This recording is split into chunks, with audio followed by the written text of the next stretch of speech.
L'abbaye Saint-Pierre de Solesmes. Dans cette vidéo, vous allez entrer au cœur d'une étonnante histoire où l'art est indissociable de l'existence, de la vie d'un peintre depuis sa jeunesse. Vous allez lire et écouter une expérience peu commune qui prouve que peindre est un acte d'amour pour toujours.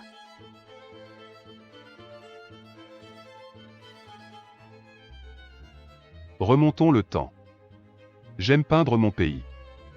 Tout ce qui entoure l'abbaye de Solesmes n'est qu'enchantement. À 16 ans, j'ai fait cette toute petite toile pleine de poésie, installée à bord d'une barque de pêcheurs amarrée au bord de la rivière. Au loin se dessine le village dans toute sa fraîcheur.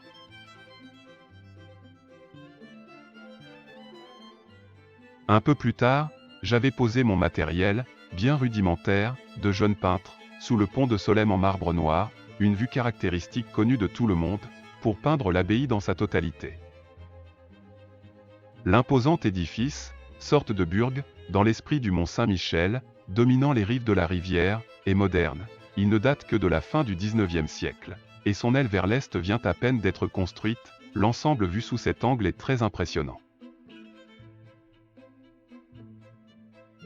Dans ce petit tableau fait sur carton entoilé, hélas plié en deux, on sent le souci du détail architectural, tel que je l'ai repris dans la grande toile vue des vestiges de la marbrerie.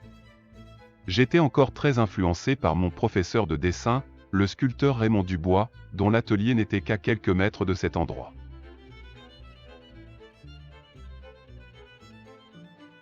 Il était une fois un manoir en Normandie. Dans ce manoir, des toiles accrochées au mur et l'une d'entre elles représentait l'abbaye de Solesmes sous une vue curieuse. Le peintre avait choisi comme cadre l'intérieur d'une vaste ouverture en pierre, non pas une fenêtre, mais une des nombreuses ouvertures des murs en ruine qui, au siècle passé, étaient ceux d'une imposante marbrerie dont les énormes roues à aubes étaient entraînées par cette rivière, la Sarthe. C'était la marbrerie Saint-Clément, installée sur une île du même nom, juste en face de l'abbaye. Un endroit un peu hors du monde, pas facile d'accès, mais un lieu extraordinaire pour venir planter son chevalet et peindre cette majestueuse abbaye à travers les frondaisons de l'autre côté de l'eau. Voilà, le décor est planté à son tour, le tableau a été peint et sommeille tranquillement à plus de 200 km de son lieu de naissance, en 1966.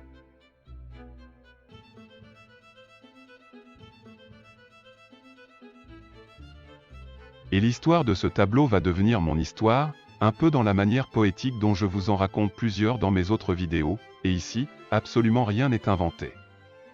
D'ailleurs, quand j'écris des contes, des nouvelles, des petites histoires, il y a toujours un fond de vérité. Il y a quelques années, après des errances dont la vie se plaît à compliquer l'existence des gens qui s'aiment, je retrouve mes deux sœurs et la plus jeune habite justement ce beau manoir normand qui se trouve assez proche de mon nouveau domicile à Lisieux. Ce tableau est là, devant moi, perdu de vue depuis plus d'un demi-siècle. Il n'est ni daté ni signé, mais son authentification est absolue et sans erreur possible. Les deux seules personnes au monde qui peuvent le prouver sont devant, ma sœur et le peintre, moi. Au cours de quelques jours de vacances, nous allions dans les ruines d'une marbrerie au bord de la Sarthe, et là, enchâssée dans une ouverture couverte de lierre, l'abbaye de Solesmes apparaissait comme un merveilleux symbole de paix. Alors, pendant que je peignais, ma sœur travaillait sur sa broderie, nous étions seuls au monde pendant quelques heures.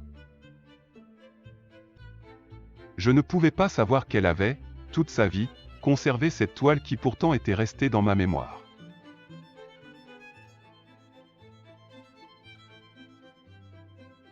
Ce tableau, que je viens de terminer en mars 2022, contient au milieu de ses coups de brosse et de couteau une bien étrange histoire. Je pourrais vous donner, comme je fais dans mes autres vidéos, des détails habituels sur son exécution sans doute, mais là, je suis obligé de vous faire participer à une curieuse aventure qui, pour un peintre, n'arrive pas tous les jours.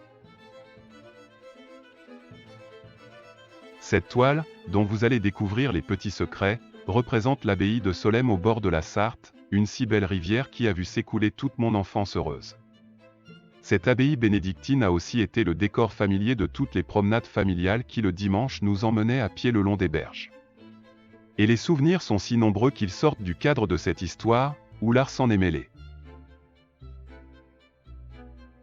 Le plus singulier est que cette toile est en quelque sorte la sœur jumelle d'une autre si ce n'était que l'une est née en 1966 et celle-ci en 2022. Alors, c'est là que l'histoire devient mouvementée.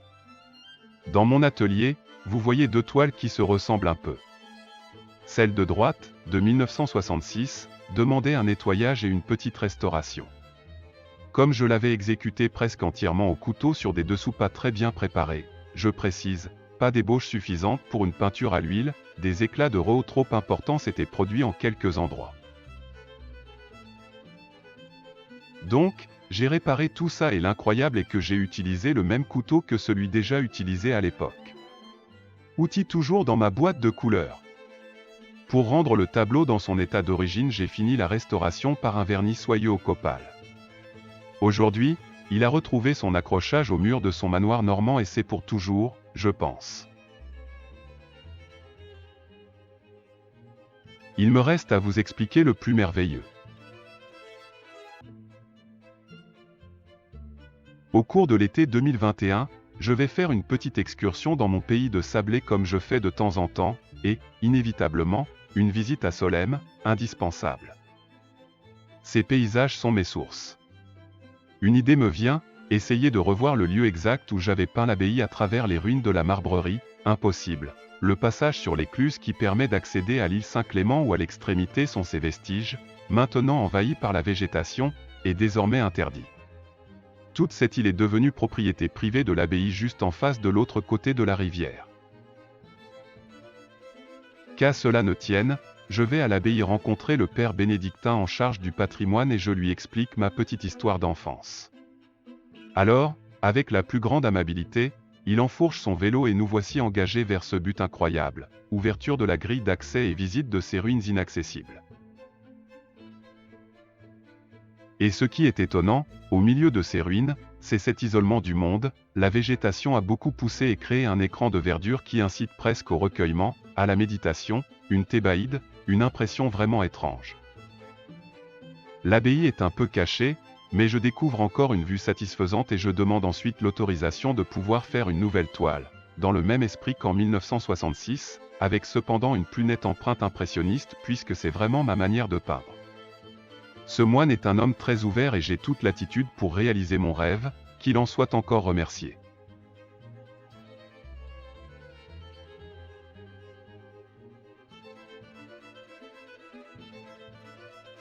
Pour cette nouvelle composition, j'ai modifié un peu le cadrage de l'ouverture avec une asymétrie pour éviter cet effet fenêtre.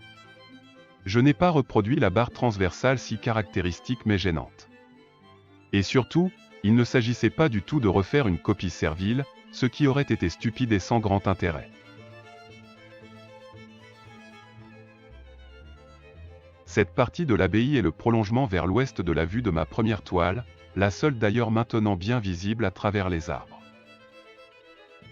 L'exécution est à la fois au couteau à peindre et à la brosse, un travail à l'huile dans les bonnes règles cette fois. Au cours de ces 55 dernières années, j'ai appris à peindre plus consciencieusement. J'attends un peu de séchage pour voir si des glacis sont nécessaires, une grande part du travail est fait de rehaut en frottis.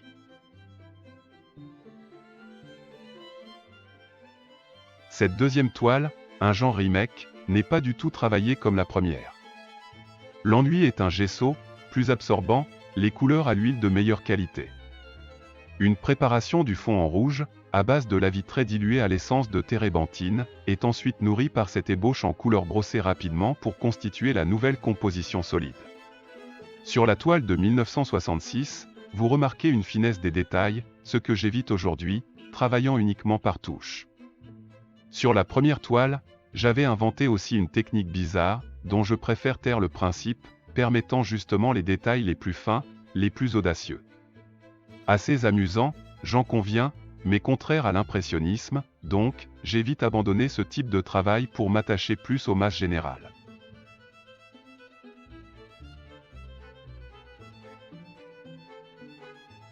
Étape intermédiaire pour corriger l'éloignement de perspective et appliquer à la brosse des couleurs additionnées d'un agglutinant supplémentaire à base de différentes résines. Ceci selon une nouvelle technique de ma composition permettant beaucoup plus de souplesse dans l'exécution, évitant les embûts, facilitant les frottis dans le demi-frais. des tonalités foncées étant utiles pour créer ensuite une profondeur dans les lumières qui viendront les superposer. Je travaille toutes mes toiles ainsi depuis quelques années, aussi bien en atelier qu'en plein air sur le motif. Les sensations de toucher dans l'exécution deviennent ainsi identiques d'une séance de travail à la suivante.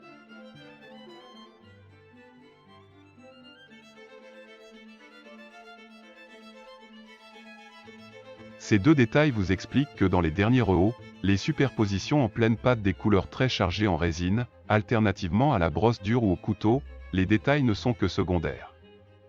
Ce n'est que la vision éloignée qui doit reconstituer le dessin, ce qui renforce l'impression de relief et de vérité, et surtout la luminosité devient, même si elle semble artificielle, plus réelle, paradoxalement. Voici exactement comment je conçois la peinture.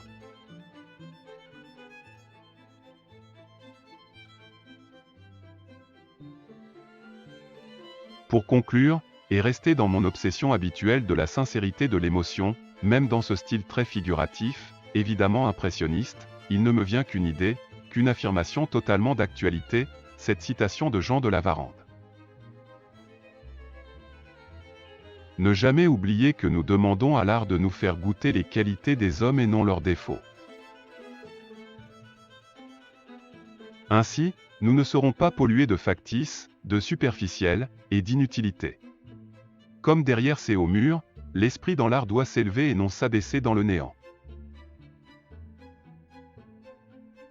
Avant de clore cette histoire, je vous invite à une courte promenade au milieu des vestiges de la marbrerie Saint-Clément. J'ai réalisé ce dessin à la plume et encre de Chine.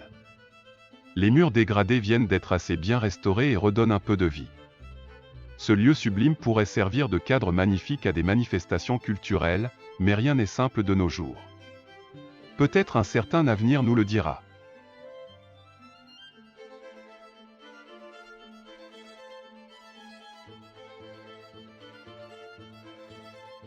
Ceci est vraiment une étonnante expérience vécue par le peintre. Pouvoir se confronter avec lui-même, c'est-à-dire avec son travail dans deux périodes si éloignées de sa vie d'artiste, est sans aucun doute un enrichissement de l'esprit et de l'émotion. Une situation originale assez rare. Tout peintre se doit d'évoluer dans son approche de l'art, mais il ne doit pas se renier, il doit conserver sa propre vision qui ne peut pas être celle d'un autre, celle des autres. Cependant, tout l'art n'est-il pas d'être à même de se projeter universellement, autrement dit d'être compréhensible et accepté comme tel, sans avoir recours à des subterfuges d'explications obscures faussement intellectuelles ? Autrement dit, la vérité la plus simple dans le respect de tout ce qui nous entoure, pas d'iconoclaste et le monde sera vrai. La vision de cette abbaye m'enchante, elle est honnête, sans confusion, et moi qui ai la chance d'avoir vu de près ces deux toiles, je puis vous assurer avoir entendu comme un fond sonore de chants grégoriens apaisants. Je puis vous dire aussi que celle de 1966 a retrouvé sa signature et sa date. L'œuvre d'un peintre est de savoir transmettre le bonheur.